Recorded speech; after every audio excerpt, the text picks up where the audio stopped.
Les paroles de Christ.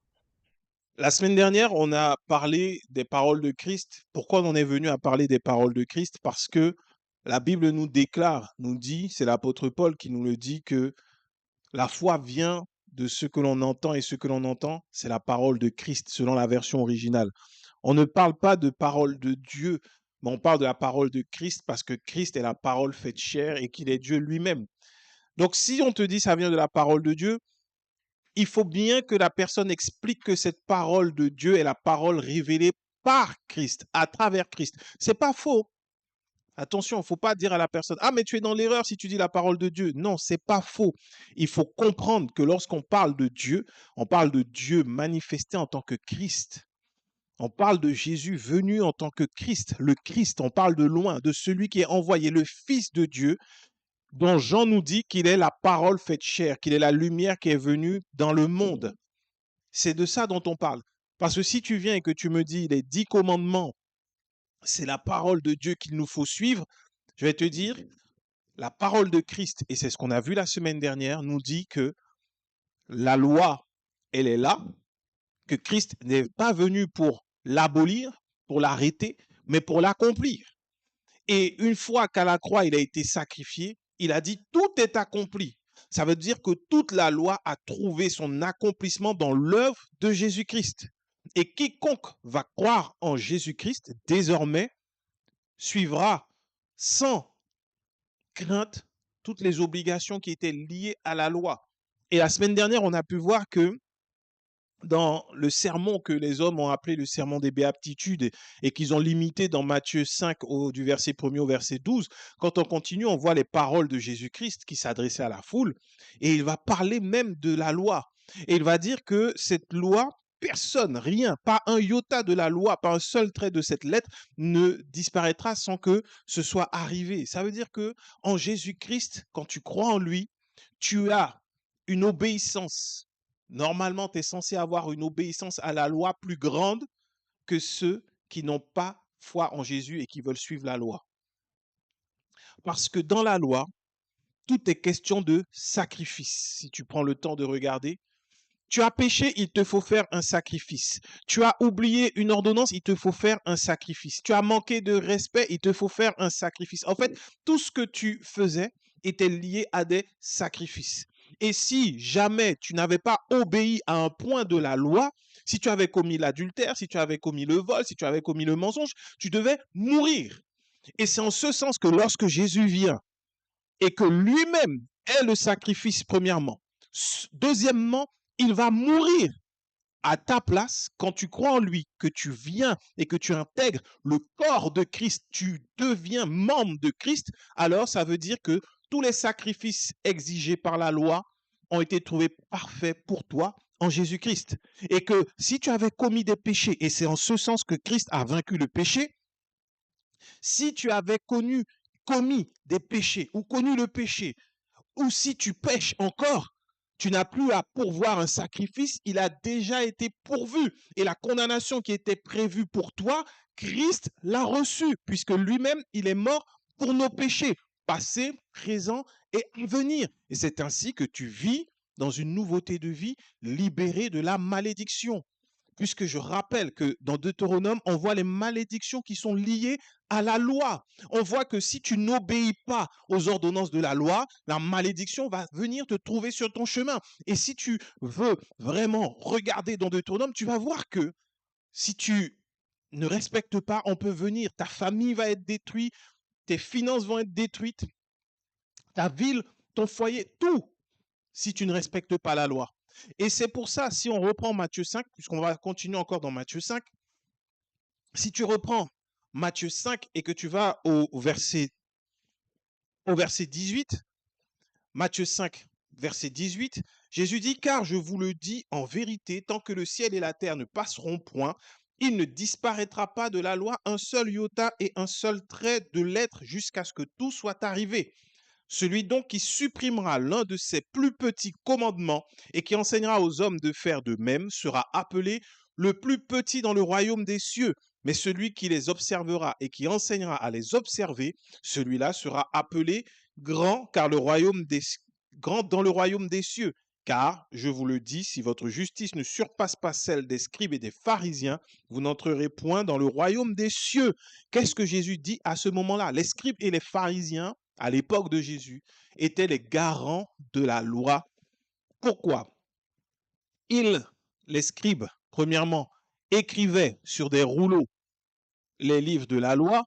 Ils faisaient en sorte qu'il y ait toujours une trace écrite, puisqu'à l'époque, c'était fragile et qu'un rouleau pouvait facilement être détruit ou effacé ou autre. Donc, il fallait des scribes pour continuer d'écrire la loi ou encore pour pouvoir continuer d'écrire, parce qu'il faut savoir que les lois, si tu prends le temps de réfléchir un peu à la secte qu'on appelle les pharisiens, à un moment, pour garder les traditions du peuple juif, ils ont décidé de faire que et de dire que ce que Dieu a dit dans les lois, ils vont l'appliquer et plaquer ça sur leur propre tradition parce qu'ils voulaient être gardiens des traditions juives. Ils ne voulaient pas que les traditions se perdent. Donc, à chaque époque, chaque village, les scribes ou les pharisiens s'amusaient quelque part à modifier la parole.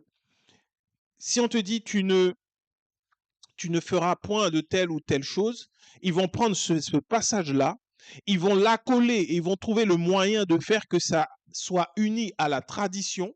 Et une fois que c'est uni à la tradition, ils vont dire c'est la volonté de Dieu. Or, ils ont déformé la loi. Et c'est en ce sens que Jésus disait, si votre justice ne surpasse pas celle des scribes et des pharisiens, alors vous n'entrerez point dans le royaume des cieux. Ça veut dire que la justice de Dieu ne repose pas sur les traditions des hommes, mais elle repose sur la parole de Dieu, la véritable parole de Dieu donnée par Christ. Et on verra après que Jésus va expliquer l'essence même de la loi. Mais pour bien comprendre, ça veut dire que les pharisiens enseignaient à observer les lois, mais ils ne les observaient pas, ils ne les pratiquaient pas. Et comme aujourd'hui, c'est pour ça que quand je parle et quand je dis que aujourd'hui les hommes détournent la parole de Dieu, ça n'a pas commencé avec l'Église moderne du 21e siècle ou du 20e siècle. Ça a toujours existé. Dès lors qu'il y a eu les 10 commandements, qu'il y a eu des paroles, en fait, ça a toujours existé. Lorsque je recherchais pour mieux comprendre les pharisiens, au bout d'un moment, je crois au 3e ou 4e siècle après Jésus-Christ, où à un moment, ils vont se réunir, tous les juifs et tous les pharisiens, tous les hauts responsables religieux, et ils vont décider, parce que c'était tellement une tradition selon la province et selon le pays où se trouvaient les juifs, et le besoin de garder la tradition, ils vont tellement ajouter de loi à la loi de Dieu qu'ils vont dire que ils vont limiter ce nombre de lois au nombre de jours qu'il y a dans l'année et au nombre d'os qu'il y a dans le corps humain. Je crois que dans le corps humain, il y a 206 os. 206 os. Et dans une année, il y a 365 jours. Donc, tu rajoutes 365 et 206, ça te fait 568. C'est ça? Non. 365 et 206. Oui, oui. Non. Ça fait combien? Écrivez dans le chat que je puisse, moi, les maths, donc ça fait plus de 500 lois. Voilà. Comme ça, il n'y a pas de risque. Je sais 200, 300, ça fait 500, c'est sûr. Donc, ça fait plus de 500 lois qui sont répertoriées aujourd'hui, normalement encore, dans les lois juives. Parce qu'ils voulaient limiter le fait d'apporter à chaque fois. S'il y avait des juifs qui étaient de Grèce, ils allaient apporter des traditions de Grèce mélangées avec leurs croyances, les habitudes de leur région pour dire oh non, mais c'est Dieu qui le veut, c'est écrit dans la loi. S'il y en avait qui étaient des juifs de Rome, c'est pareil. Chacun rajoutait sa tradition. Tu peux le comprendre aisément puisque aujourd'hui, on va prendre l'exemple, on va dire, du peuple noir, entre guillemets. Si on prend tous les noirs de toute la terre, de toutes les nations, si on déclare qu'on forme un seul peuple, chacun d'entre nous, nous aurons nos traditions qu'on voudra garder. On n'a qu'à regarder juste dans le bassin caraïbéen, tous les noirs. Les Haïtiens vont dire, bon, nous, on est Haïtiens, on veut toujours garder notre tradition de la soupe au 1er janvier. Les Antillais vont dire, non, mais nous, on veut garder le crabe à la plage au jour de Pâques. Les Guyanais vont dire, bah, nous, on veut garder le bouillon d'Awara pour Pâques, puisque c'est ça notre tradition. Et donc, comme chacun voulait défendre sa tradition de par sa position et de par ses habitudes qui durent, alors ils ont déclaré, Bon, ben écoutez, il est écrit que tu dois respecter ton prochain. Parce que Dieu dit ça, c'est donc on doit respecter le prochain. Et c'était comme ça qu'il traitait la loi. Et aujourd'hui, dans l'Église, beaucoup utilisent la loi encore pour faire passer leur propre tradition et déclarer que, ben écoute, vu que ça marche et que les anciens font ça, il y a une chose que j'ai vue apparaître dans l'Église. Je dis pourquoi? Parce que par la grâce de Dieu, je suis né dans une famille qui était en Christ et mon enfance, donc ça fait plus de 40 ans que je suis dans les couloirs de l'Église. Quand je dis les couloirs, je dis bien les couloirs, puisque avec un père pasteur, je pouvais aller dans les couloirs. Je voyais comment les gens comptaient la Sainte Seine, je voyais compter les offrandes, je voyais comment ils préparaient la Sainte Seine. J'avais 3, 4 ans, 5 ans, c'est mes souvenirs. Donc, je ne parle pas d'une église en particulier. Je parle de ce que j'ai pu observer. Donc, les hommes ont toujours voulu apporter leur tradition, leur façon de faire et la coller sur la parole. Et il y a à peu près 20 ans, j'ai vu apparaître, oui, 10, 15 ans, j'ai vu apparaître dans le corps de Christ une autre tradition, des traditions qui étaient surtout une loi, les lois de l'honneur. La loi envers l'honneur envers les pères, des choses comme ça. Ce n'est que de la tradition. Quand j'étais plus jeune, quand j'étais petit, quand j'ai donné ma vie à Christ à l'âge de 16 ans, on n'en parlait pas de ce genre de choses. Et il y a eu un mouvement qui est arrivé, un mouvement, plusieurs personnes ont commencé à parler de ce genre de choses, notamment dans le monde anglophone, et ont manifesté un résultat visible de l'extérieur pensant que c'était bien, en disant, mais c'est parce que dans la Bible, on dit honore ton père et ta mère, c'est le premier commandement avec une promesse. Donc dans l'église, on établit des pères. Et parce qu'à un moment, les femmes des pasteurs en avaient marre qu'il y ait plein de filles qui disent le pasteur c'est mon papa et qu'elles soient proches, elles ont dit bon, il faut honorer aussi la maman. Donc c'est le père et la mère qu'il faut honorer, alors que c'est pas de ça dont parle la parole de Dieu. On te parle bien de tes parents naturels. Honore ton père et ta mère. C'est le premier commandement avec une promesse. Et si tu regardes au moment où Paul en parle, au moment où Jésus en parle, c'est pour dire que nos parents que Dieu nous donne dans la vie naturelle, même si, peu importe la relation, ils nous ont portés, ils ont fait la mission pour laquelle ils ont été missionnés, nous faire arriver sur terre. Après, comment la vie se déroule, Dieu est là. Mais nos parents, notamment nos mères, pendant 9 mois, elles ont tenu bon. Et à l'accouchement, elles ont tenu bon, on est arrivé sur terre. Dieu a envoyé par un canal. Et donc, ça va. Le job est fait, on est manifesté sur terre. La suite, Dieu va nous conduire. Le problème, c'est que on a tellement détourné ce commandement qu'aujourd'hui, les hommes, les femmes, les fidèles, les chrétiens à l'église se détournent de leurs propres parents, se retrouvent à désobéir à la parole de Dieu, pensant obéir à la parole de Dieu parce qu'ils vont honorer papa et maman spirituels. Alors que Jésus a dit n'appelez personne sur cette terre père. Est-ce que la Bible se contredit? Non. Mais Jésus savait déjà que en détournant la parole, les hommes allaient abuser des autres. Et au final, des personnes qui à l'église, parce qu'on leur enseigne que c'est comme ça que tu seras béni en honorant les parents, mais les parents spirituels, alors se retrouvent sous le coup de la malédiction puisqu'ils n'honorent pas leur père et leur mère dans le naturel. Papa et maman ont besoin de toi à certaines heures, ils t'appellent, tu dis non, non, non, je ne peux pas parce que là, il y a mon pasteur, là, il y a un service, là, il y a quelque chose. C'est une erreur, c'est une faute, c'est un péché devant Dieu. Tu ne peux pas être béni à partir de là. Et c'est en ce sens que Jésus dit, votre justice doit surpasser celle des scribes et des pharisiens. Et c'est dans la foi. Tu ne peux pas soupirer après la bénédiction de Dieu quand, de manière très simple, en étant en Christ, tu aimes ta famille et tes parents, tu en prends soin. Ça rentre et Dieu est en accord avec ça et la parole est en accord avec soi, avec ça et tu es dans la volonté de Dieu. Quand tu prends soin de tes parents, quand tu t'assures qu'ils vont bien, quand tu vas prendre de leurs nouvelles, si un dimanche tu dois passer du temps avec tes parents, passe-le avec tes parents plutôt que d'être aux pieds d'hommes et de femmes qui n'ont pas souffert pour ton enfance, qui n'ont pas souffert pour te faire venir sur terre. Ils ne sont même pas morts pour que tu sois sauvé, mais parce qu'on a pris de la loi et qu'on a mélangé et qu'on a fait un amalgame et qu'on l'a donné aux gens, et qu'on a donné des fables. N'oubliez pas, Paul disait que dans les derniers temps, il y aura beaucoup. Ne t'attarde pas. Il disait à Timothée, ne t'arrête pas sur les fables, sur les généalogies. Les fables, ce sont des histoires merveilleuses que l'on raconte avec des morales à la fin.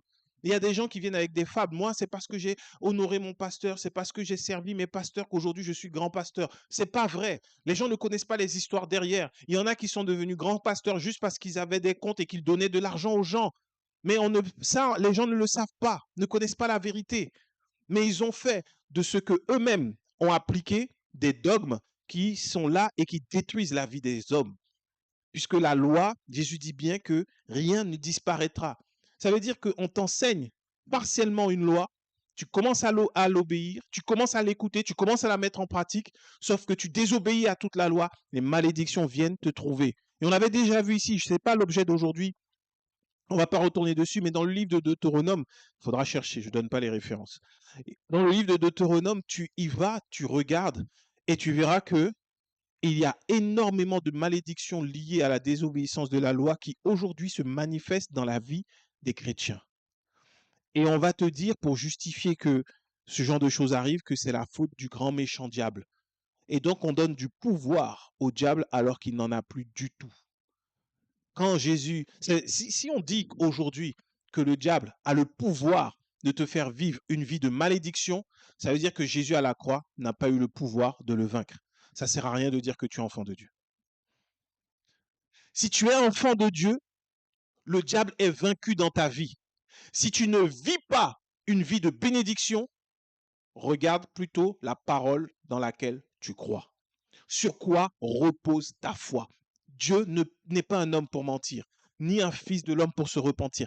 Ce qu'il a dit, il le fera et il le fait certainement. Et en Jésus-Christ, nous sommes bénis. Dans Éphésiens, Paul nous dit que nous sommes bénis de toutes les bénédictions dans les lieux célestes. Jésus-Christ lui-même dit que quiconque croit en lui ne périra point, mais il aura la vie éternelle. Il vivra une vie qui n'est pas celle du monde. Donc il est impossible d'être enfant de Dieu et de vivre la malédiction quand Christ a été fait malédiction pour nous à la croix afin que nous soyons bénis. Donc au final, ce type d'enseignement revient à mentir sur Dieu et à te donner une foi qui n'est pas la véritable foi. C'est pour ça que Paul disait à Timothée, combat le bon combat, celui de la foi. Si tu dois te battre pour une chose, ce n'est pas pour que les démons disparaissent de ta vie, mais c'est pour que ta foi repose sur la vérité et que tu gardes cette vérité, car la foi est ce que tu as de plus précieux. Est-ce que tu as de plus précieux? Si tu veux comprendre ta foi, c'est l'équivalent de ta cage thoracique, de ton corps qui protège ton cœur. Quelqu'un qui se balade, il y a des gens qui ont des maladies où le cœur, il est en dehors de la cage thoracique. C'est extrêmement dangereux.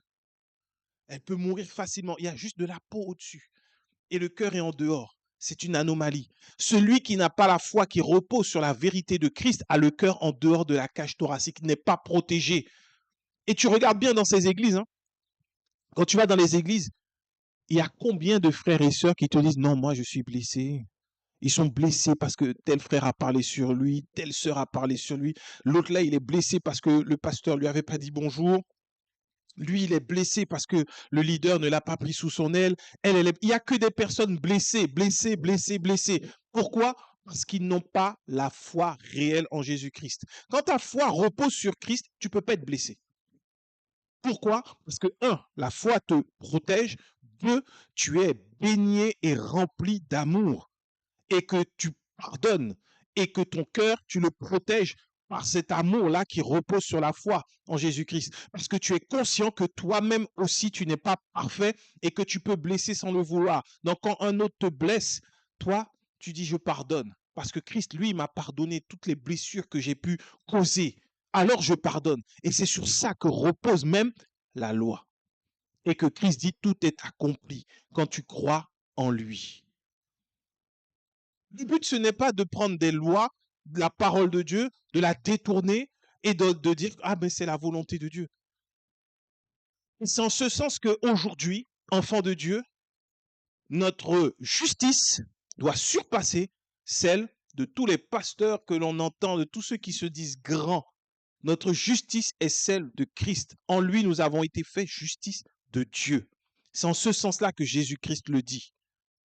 Parce qu'il y en a qui s'appuient sur ce passage pour dire, il nous faut encore suivre la loi, il nous faut encore obéir à la loi. Si tu veux être grand dans le royaume de Dieu, tu dois obéir à la loi. C'est détourner la parole de Christ là aussi. C'est pas ce que Jésus dit. Et après avoir dit ça à la foule qui était là devant lui, Jésus va, au verset 21, commencer à donner l'essence même de la loi, l'essence même de la parole, va commencer à faire comprendre le principe de l'amour. Il commence à l'enseigner. Il n'est pas encore mort. Il n'a pas encore tout accompli. Mais avec les enseignements qu'il va donner là, il va expliquer maintenant le principe même de l'amour qui est en lui. Comment vivre cette bénédiction non-stop et sans arrêt. Au verset 21, Matthieu 5, il est écrit, vous avez entendu qu'il a été dit aux anciens, tu ne tueras point. Celui qui tuera mérite d'être puni par les juges. On s'arrête là. Tu vois, là, c'est la loi. Elle dit, tu ne dois pas tuer. Celui qui tue sera puni. C'est justice. C'était ça la justice de la loi. Et Jésus maintenant va venir expliquer ce qu'il y a derrière ça.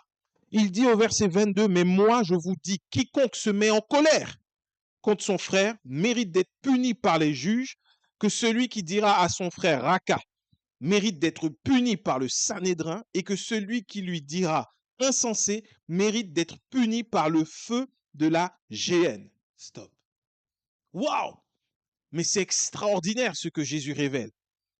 Alors il va dire, ok, tu tues, tu mérites. Voilà, la loi dit, si tu tues, tu mérites d'être jugé. Jésus dit encore plus fort. Il dit, celui-même qui se met en colère.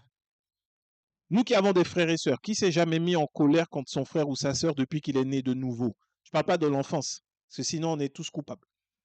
Mais depuis que tu es né de nouveau, tu n'as jamais eu de dispute avec un frère ou une sœur?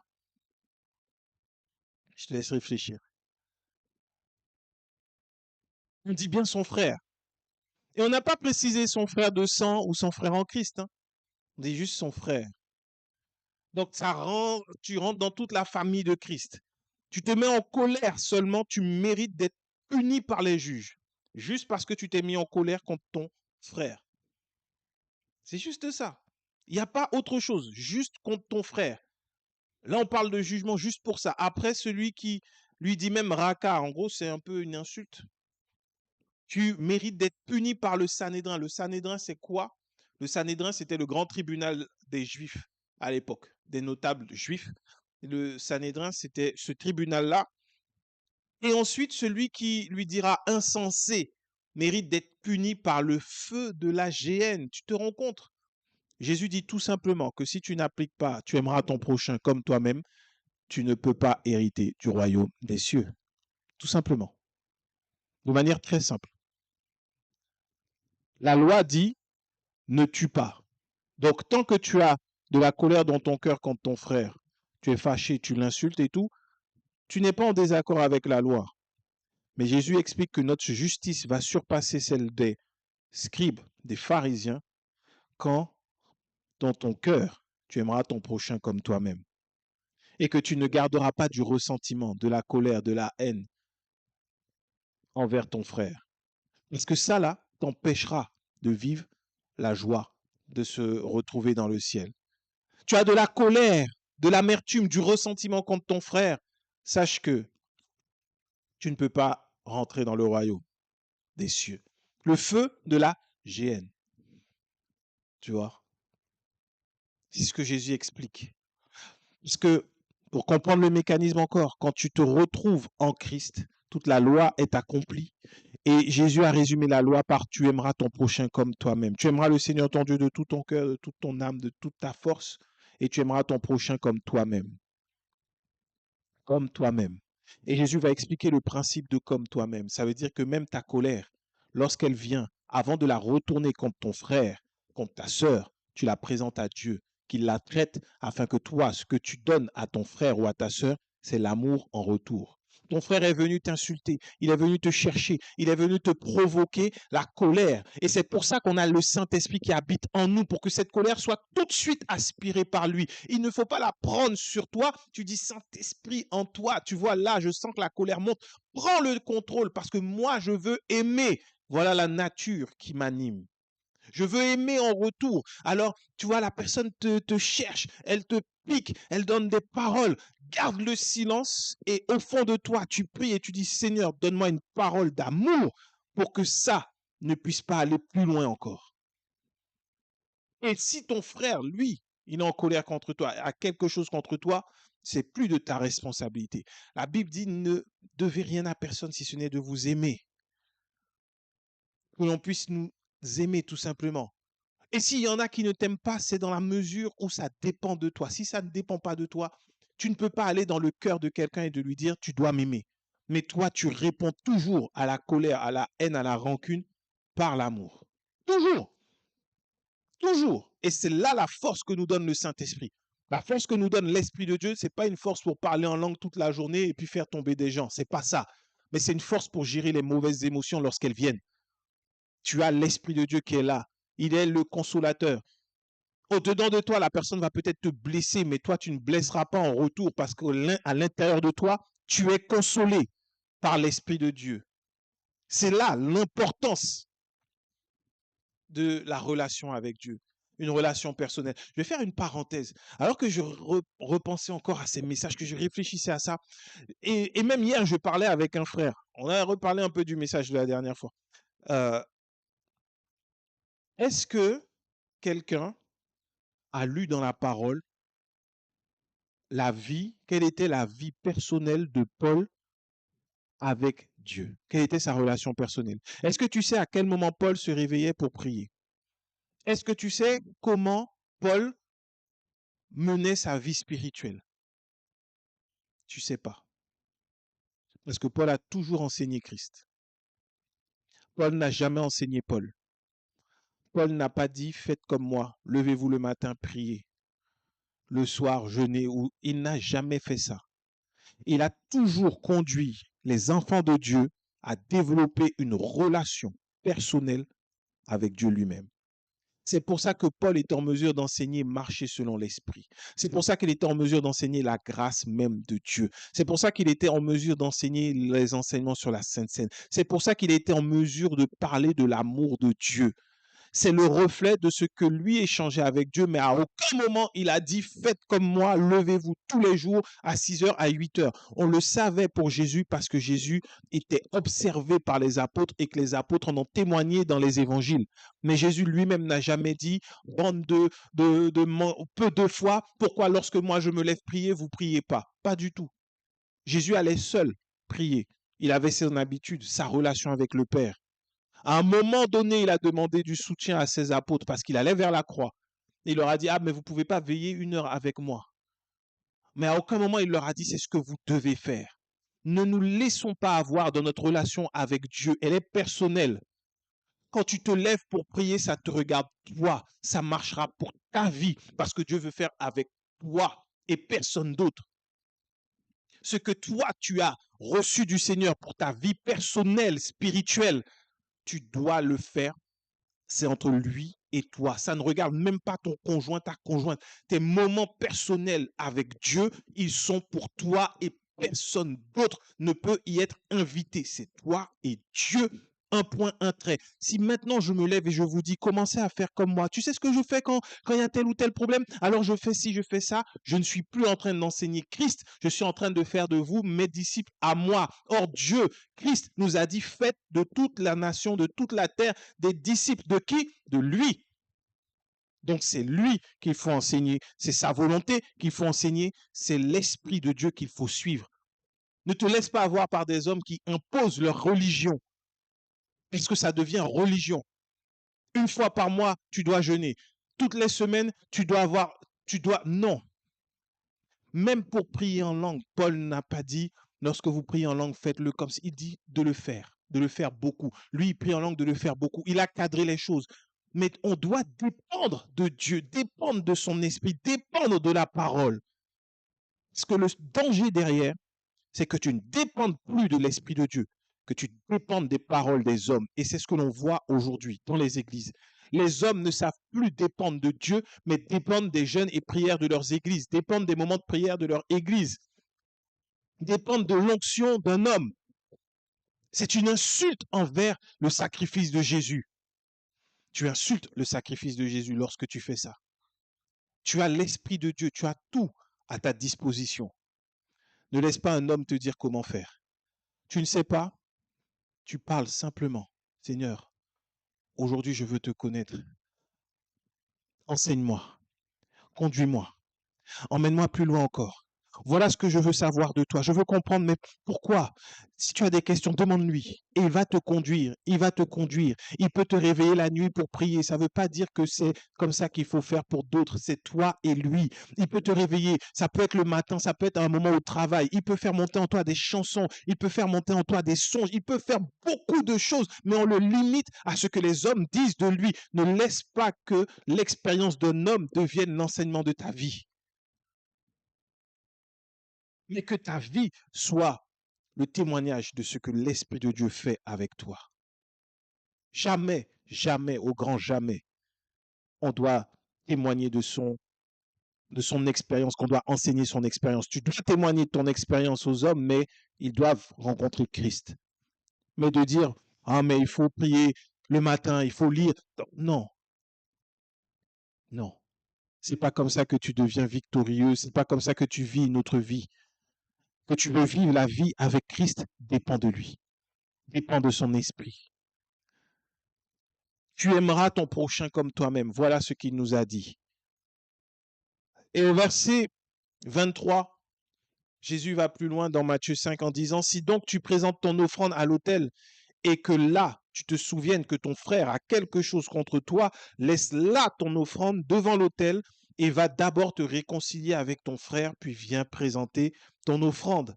Là encore, ces paroles-là ont tellement été détournées. J'ai entendu des hommes dire tellement d'inepties et de bêtises à ce sujet-là en disant, tu vois, Dieu veut que tu fasses ton offrande. Il n'a pas dit tu repars avec, tu la laisses là et puis tu vas voir ton frère. Non, mais tu la laisses là, tu dois pas. Non, là, Jésus ne parle pas d'argent.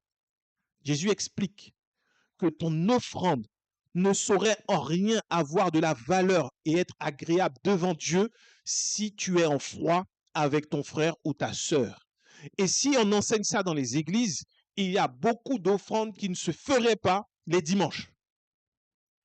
Puisque dans l'église, quand tu rentres, tu entends qu'il y a des divisions et que les frères et les sœurs, il y en a qui peuvent même pas s'asseoir l'un à côté de l'autre. Il y en a qui passent, qui ne peuvent même pas se dire bonjour, même pas se regarder. Il y en a qui ne peuvent même pas se supporter, mais qui sont dans les mêmes services, qui font la même chose et qui font des offrandes. Et parce que leurs offrandes sont agréables aux pasteurs, ils continuent d'évoluer. Mais ces offrandes-là ne sont pas agréables Dieu. Et comment un pasteur, comment une église peut accepter ce type d'offrande pour bâtir des choses? Dieu n'a pas accepté, n'a pas agréé cet argent et tu l'utilises pour faire des choses pour la gloire de Dieu alors que Dieu lui-même n'a pas validé. C'est ainsi qu'on voit qu'il va toujours avoir besoin d'argent. Lorsque l'église était d'un commun accord, dans Actes des Apôtres, et qu'ils mettaient tout en commun, qu'ils vendaient leur terrain, qu'il n'y avait pas d'indigents au milieu d'eux, Dieu chaque jour ajoutait à l'église ce qui était sauvé. Et sa présence était si forte, c'était si important pour Dieu, ça consolidait l'amour au milieu d'eux que lorsqu'Ananias et Saphira sont venus avec un cœur justement de division, avec un cœur de vol, de mensonge, Dieu les a tout de suite mis de côté pour préserver ce qui se passait dans son église. On ne doit pas accepter des offrandes si des personnes se détestent ouvertement dans l'église. Si on le faisait, il y a beaucoup d'églises qui fermeraient aujourd'hui puisqu'ils n'auraient plus d'argent. Si chacun dit non, bon, je laisse là mon offrande, j'attends de me réconcilier. Il y en a, ça fait 10 ans, ils sont en froid avec d'autres. 10 ans, une année, 3 années, c'est pas possible. L'offrande, qui aujourd'hui est la source de richesse de beaucoup d'églises, ne doit pas être acceptée dans ces conditions-là. Il n'y a pas d'amour. L'argent ne fera pas du bien à l'église. Il ne fera pas du bien à l'église. Celui qui développe et fait grandir l'église, c'est Jésus lui-même, c'est son église. Si demain l'église a un projet, Dieu pourvoira. Tout simplement. Pas besoin de faire des campagnes de communication pour dire on a besoin. Dieu pourvoira. La puissance de l'Église ne repose pas sur ses finances. Beaucoup l'enseignent. Une Église n'est pas puissante parce qu'elle a beaucoup d'argent. Une Église est puissante parce qu'elle a beaucoup d'amour. Car il est écrit que c'est à l'amour que vous aurez les uns pour les autres que l'on reconnaîtra que vous êtes enfants de Dieu. Ce n'est pas à la puissance de vos dîmes, de vos offrandes. Ce n'est pas parce que tu donnes beaucoup d'argent à l'Église que tu es enfant de Dieu. Mais c'est à l'amour. C'est à l'amour. Franchement, c'est quoi? Qu'est-ce qui est plus beau? D'arriver dans une belle église luxueuse avec la dernière technologie, mais quand tu y es, tu te sens tellement seul et isolé, ou d'arriver dans une grotte et tu vois des personnes qui ont tellement d'amour entre elles. Tu te dis, mais moi j'ai envie de faire partie de cette famille. Moi j'ai envie de goûter aussi cet amour qu'il y a. Moi aussi je veux pouvoir être aimé et aimer mes frères comme ça, pouvoir être libre, ne pas me sentir jugé, de pouvoir parler, de pouvoir poser des questions et de dire, moi j'ai pas compris tel ou tel mystère, j'ai pas compris tel ou tel enseignement, sans qu'on te dise que tu es un rebelle. Que tu puisses être libre de vivre ta foi avec des frères et sœurs et on est tous ensemble et on s'entraîne. Et si un jour tu viens avec un vêtement qui est déchiré, on ne va pas te regarder pour dire mais comment il peut venir à l'église comme ça. Mais plutôt il y a un frère, une sœur qui va te dire attends, mon frère, pourquoi ton vêtement est déchiré? Attends, si c'est que ça, moi j'ai des chemises, je vais t'en donner. Si tu n'as pas les moyens, on n'a pas la même taille, viens, je t'accompagne au magasin, on va aller en acheter. Ça, c'est l'amour. Le problème, le diable l'a compris, mais nous, on ne l'a pas compris. Les personnes qui sont avec le diable dans l'église, infiltrées, pour continuer que le diable mette la division, ce sont les premières souvent qui vont donner beaucoup de cadeaux. Les agents sataniques, faire beaucoup d'offrandes. Et les gens vont se faire avoir pour ça. Mais là où il y a l'amour réel, les cadeaux, ça passe pas. Il y a quelque chose, le Saint-Esprit en toi, comme pour Ananias et Saphira, va dire non merci, je veux pas. C'est gentil, mais je n'en veux pas. Et tu ne sais même pas pourquoi. Pierre, quand il a vu Ananias et Saphira, il ne savait même pas ce qu'ils avaient dans leur cœur. Mais poussé par l'Esprit, il va dire, il va parler, et il va exposer ce qu'il y avait dans leur cœur. Et ça, pourquoi? La Bible nous décrit un environnement où l'amour était complet et total. Et quand tout est en commun, l'Esprit de Dieu vient te défendre. Et c'est comme ça que des fois, tu ne comprends pas pourquoi. Tu es à l'église, mais là où il y a de l'amour, quelqu'un vient, un frère, une sœur, il vient te faire un cadeau et tu dis non merci. Mais au-dedans de toi, c'est comme s'il y a une voix qui... C'est comme si toi-même tu dis mais pourquoi j'ai dit non? Je ne comprends même pas pourquoi j'ai dit non. Mais juste parce que l'esprit d'amour, l'esprit de Dieu est là et qui te garde, te protège sans effort. Et tu blesses personne. Tu dis non merci. Et c'est tout. Non merci. Ne nous laissons pas avoir par des cadeaux. L'amour est le socle, la base, ce qui compte. Rien d'autre. Ni l'argent, ni la prestance, ni l'apparence, ni l'origine. Ça ne compte pas. L'amour uniquement. La sincérité des relations entre nous. Au verset 25, Jésus va plus loin en disant, accorde-toi promptement avec ton adversaire pendant que tu es en chemin avec lui, de peur qu'il ne te livre au juge, que le juge ne te livre à l'officier de justice et que tu ne sois mis en prison. Je te le dis en vérité, tu ne sortiras pas de là que tu n'aies payé le dernier cadran. C'est quand même assez terrible ce que Jésus dit. Il parle là maintenant de ton adversaire. Il parle de celui qui s'oppose à toi. Il parle de celui qui ouvertement dit il ne t'aime pas. De celui ouvertement qui fait tout pour que tu n'avances pas. Et si tu es en chemin avec lui, accorde-toi avec ton adversaire. Accorde-toi promptement. C'est-à-dire ne tarde pas avec ton adversaire pendant que tu es en chemin avec lui, de peur qu'il ne te livre au juge. Tu dois aller voir l'adversaire et tu dois manifester l'amour et t'accorder. Et lui dire, mais pourquoi on est adversaire? C'est quoi le problème? Qu'est-ce qui se passe? Qu'est-ce que tu as contre moi? Quand tu entends l'adversaire, tu dis d'accord, j'entends ce que tu dis. Si j'ai fait quelque chose de mal, je te demande pardon. Tu aujourd'hui manifestes ça parce que j'ai fait ce qui te déplaît. Je m'accorde aujourd'hui. Voilà. Que l'on soit en paix. On n'est peut-être pas amis, mais je m'engage à ne pas te blesser encore dans mon attitude et derrière, que l'on soit en paix. Et quand Jésus dit, il va te livrer au juge, le juge à l'officier de justice, afin que tu ne sois pas en prison, c'est quelque chose de profond que Jésus dit là. Puisque il a pris un exemple naturel pour expliquer quelque chose de spirituel. Quand tu as quelqu'un qui est ton adversaire, souvent dans l'église, ça fait de la rivalité. Dans la vie, ça fait que tu n'es pas bien avec cette personne. Dans ton cœur, ça ne va pas. Mais tu continues d'avancer parce que c'est la personne qui a un problème avec toi, c'est ton adversaire, c'est ton opposant, il est contre toi. On parle d'une personne. Et tu dois faire cette démarche de réconciliation. Tu dois la faire, cette démarche. Tant que cela dépend de toi et que tu peux le faire, fais cette démarche pour régler les choses. Parce que sinon, ton adversaire va te livrer au juge. Si tu estimes que tu es tellement grand et fort que tu n'as pas besoin d'aller te réconcilier, tu seras jugé. Le juge, il est spirituel. Dieu étant le juste juge.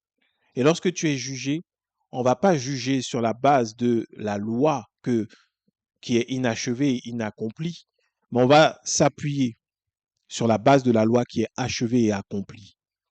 Et à l'Église, dans le corps de Christ, Christ nous a tous pardonnés alors que nous-mêmes, nous étions ses adversaires. La Bible dit alors qu'on ne le connaissait même pas, qu'on était encore ennemis, plus qu'adversaires, on était ennemis de Dieu. Dieu nous a prouvé son amour en offrant Jésus. Et ce sera là le baromètre, ce sera là la balance de la justice. Ça veut dire que tant que tu ne cherches pas à te réconcilier, tu auras ce jugement qui va peser et tu ne sortiras pas de la prison dans laquelle tu seras mis spirituellement tant que tu n'auras pas payé jusqu'au dernier cadran. Ça veut dire que tant que la réconciliation n'est pas là, tant que ce n'est pas réglé, tu risques d'être enfermé dans une prison spirituelle qui peut être la haine, la rancune, la colère, l'amertume. Et tu vas y rester jusqu'à ce que l'adversaire considère que tu n'es plus son adversaire. Et en général, ça arrive quand il y a eu réconciliation. Parce que le quiproquo a été effacé. C'est pour ça que Jésus dit, toi, vas-y promptement. Toi qui entends cette parole, vas-y promptement si tu as un adversaire pour sortir de cette prison et arrêter de payer les conséquences de cette prison. En Christ, nous nous devons de nous aimer. Voilà ce que nous devons les uns aux autres. Tu dois. Ce n'est même pas un choix. Tu n'as pas le choix. Tu dois aimer ton prochain comme toi-même. C'est l'esprit même de ce qu'il y a dans la loi accompli. Hier, dans la loi, tu n'avais pas à le tuer. On ne te disait même pas de le tuer du regard, de le tuer avec tes mots. C'était physiquement. Donc, tu comprends que les hommes marchaient avec des cœurs remplis de haine, de colère, d'amertume, de tout ce que tu veux. Au point où on peut voir que Caïn, lorsqu'il a détesté son frère, il l'a tué. Et c'est ça qu'on te dit, ça, c'était interdit avant. Mais à partir de Christ, il y a tellement de conséquences spirituelles à ça que tu ne peux pas et tu n'as pas le droit de rester enfermé dans une prison spirituelle quand Christ a tout accompli. Tu veux vivre la volonté de Dieu, ses bénédictions, alors vis et marche dans la loi complètement accomplie. Aime ton prochain comme toi-même. Et celui qui n'aime pas son frère n'aime pas Dieu. C'est ce que la Bible nous dit dans le livre de Jean. Si tu n'aimes pas ton frère, tu n'aimes pas Dieu. Comment peux-tu dire que tu aimes Dieu que tu ne vois pas, alors que ton frère que tu vois, tu ne l'aimes pas? Et tu comprends quand tu lis ce passage dans le livre de Jean que Jésus passait du temps à expliquer et enseigner ça à ses apôtres. il l'enseignait à ses apôtres. C'est important. L'amour n'est pas une option. L'amour est ce qui nous anime, qui nous a sauvés et qui doit vivre en nous. Car Dieu est amour. Tel il est, tel nous sommes. Christ est mort par amour. L'Esprit de Dieu est amour. Tu n'as pas d'excuse pour ne pas manifester l'amour quand tu crois et quand tu es en Jésus-Christ. Amen.